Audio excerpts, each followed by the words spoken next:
Yo, what's up guys? Welcome to another Self-Working Saturday. In today's video, I'm going to teach you a trick by Stuart James called Further Than That. Now this trick was first published in the Jinx in 1941. It was later published in other things and other books, but it was first recorded in the Jinx magazine in 1941. Let's get into it. I'd like to show you a really interesting trick here, so do me a favor, take the deck, and we'll try to come up with a card that only you could know, okay? So what I'd like you to do is just sit back and try to think of a number, say between, a mid-range number, maybe between 10 and 20. All right, so let's say our spectator chose the number 16, okay? So they would take the deck and they would deal 16 cards on the table face down. So that's 1, 2, 3, 4, 5, 6, 7, 8, 9, 10, 11, 12, 13, 14, 15, and 16. Now, normally, I would just have you look at the card. You can too, but just to make things even more impossible, let's go further than that. So, to make it even seem more random and impossible, we'll take your number 16, and we'll just add the two digits together. That gives us 1 6. That would be 7. All right. So pick up that pile and count 7 cards right there. So that's 1, 2, 3, 4, 5, 6, 7. Now, logically, if you had picked 13 or 18 or any other number, this card would have been totally different. So I'll turn my head, and I want you to just look at that card that you got, all right? So just take a look at that card, just like that, and I won't look. Just remember that card, and when you're done, put the rest of the cards on that, and put the rest of the cards on top of the whole deck. And give the whole deck a complete cut so that everything is buried and lost.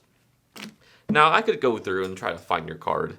That would be yesterday's method. But for this, let's go further than that. I think we can take it a step further. So check this out.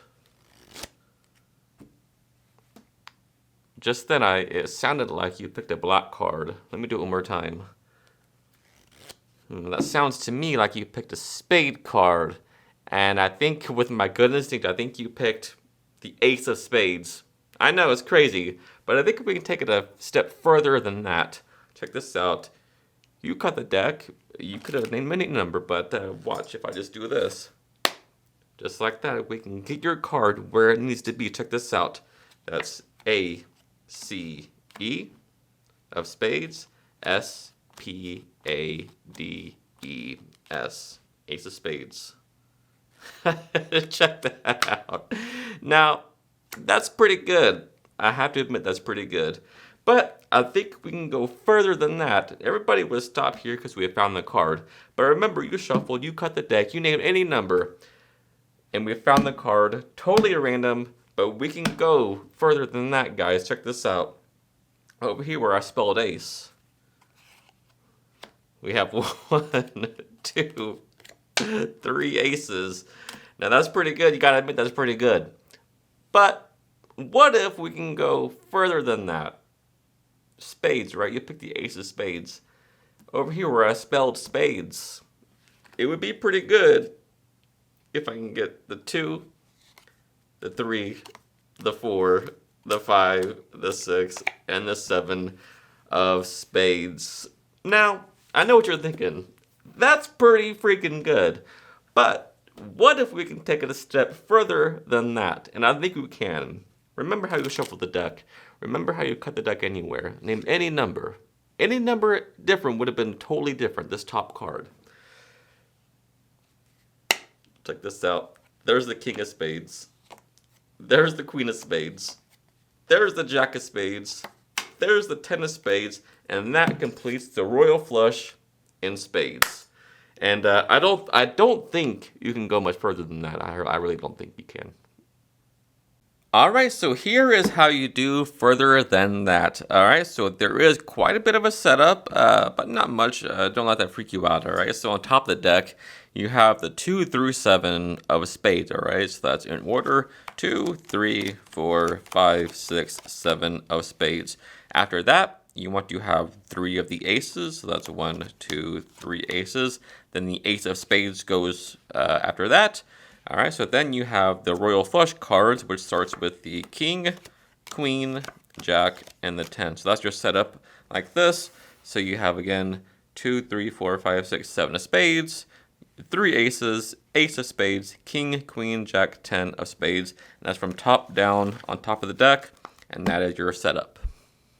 Now, as per the presentation, you just, you can give it a fall shuffle if you want to, just like this, keeping that in jog and cut out the in jog to make it seem like the deck is randomly cut and shuffled, but your setup is maintained on top. Okay, so now you ask them for like a mid-range number, acting as though this number doesn't matter, somewhere like a mid-range, maybe 10 to 20, right? As acting casually, as if it's not important, all right? So then maybe they say 16, all right? So what you're gonna do, just go do the process of the 10 to 24s. So they say 16.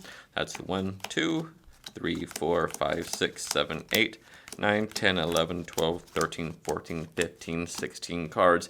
Now you can say stuff like, and this is why the trick is so entertaining.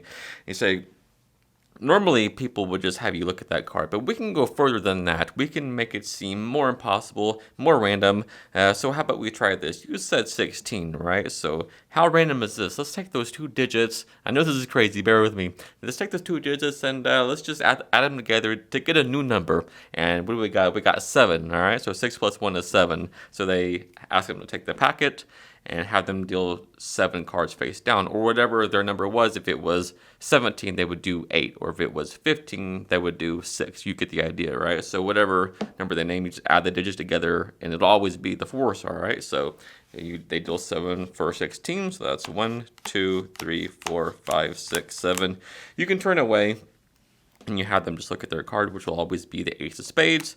After that, you just ask them to put all the cards that they're holding on top of that to bury it, then to put everything on the deck, and then you can take it back and do a false cut if you want to, all right? So at this point, it really seems like their selection was very random and that it is actually buried in the deck and lost, but everything is where it needs to be, and you're miles ahead at this point. Now you pick up the deck and you say, let's try this. Normally, I would just try to find your card, but let's take it a step further. We can go further than that. And all the while you're doing this trick, you're always saying, let's go further than that, because that's what makes it so entertaining. So you pick up the deck and you just riffle it by your ear, and you say, ooh, right then I just heard it was the black card. And it's an impossible moment because your head was turned and they looked at the card. You never saw it, but you're naming the card they're just thinking of, all right? So don't downplay this one, all right? So do it again. Ooh, I think it might be a spade card. And they have no idea how you're doing this, so this is a really strong moment. And finally you say, ooh, I think it was a spade card. I think I'll go with my first instinct. Yeah, it was the ace of spades, wasn't it? Now after that, say, look, let's try something different. I think we can take it a step further. Let's go further than that. So now you say, look, you can do whatever you want to, just slap the deck or whatever. Say, let's get your ace of spades where it needs to be. And then you spell to it, it'll be right where it needs to be spelled to, all right? So that's A-C-E. And by the way, I forgot to mention, when you're spelling it, you just spell ace and spades in 2 different piles, okay? So when you spell to it, it'll be A-C-E. There's no of and spades, all right? So A-C-E-S-P-A-D-E-S. And then the card on the top of the deck will be the ace of spades. That's the first revelation, which is very cool in my opinion. Now you say, maybe we can take it a step further than that, and then you say, look, you could have picked any card, you could have picked any number, but over here where I spelled aces, think of how impossible this would be. Over here in the ace pile, we have an ace, 2 aces, all 4 aces in the ace pile, and that's pretty cool. But maybe we can take it a step further. Maybe we can go further than that. Over here in the spade pile, where I spelled spades, as you can see from your cut and shuffle deck, we have the 2, the 3, 4, 5, 6, 7 of spades. And no matter whatever number they name, it's always going to end up like this, all right? So they can name anything from 11 to 19, all right? So any number is possible, and it'll always end up in this like this, all right? So next, all there is to do is reveal the royal flush, which will just be on top of the deck like this. Any way you want to do that, it's completely up to you. Oh, not that one. It'll be completely up to you. And that is a trick by Stuart James called Further Than That. And check this out. Resets instantly, all right? So boom, right? Boom, boom, boom, and you're ready to go again. Perfect. Alright guys, so as always, thank you so much for taking the time out of your busy day to watch this video. It does mean the world to me. And if you got value out of it, and if you learned something new, do me a huge favor and hit that like button and sub to the channel. Until next time, happy practicing. I love you guys.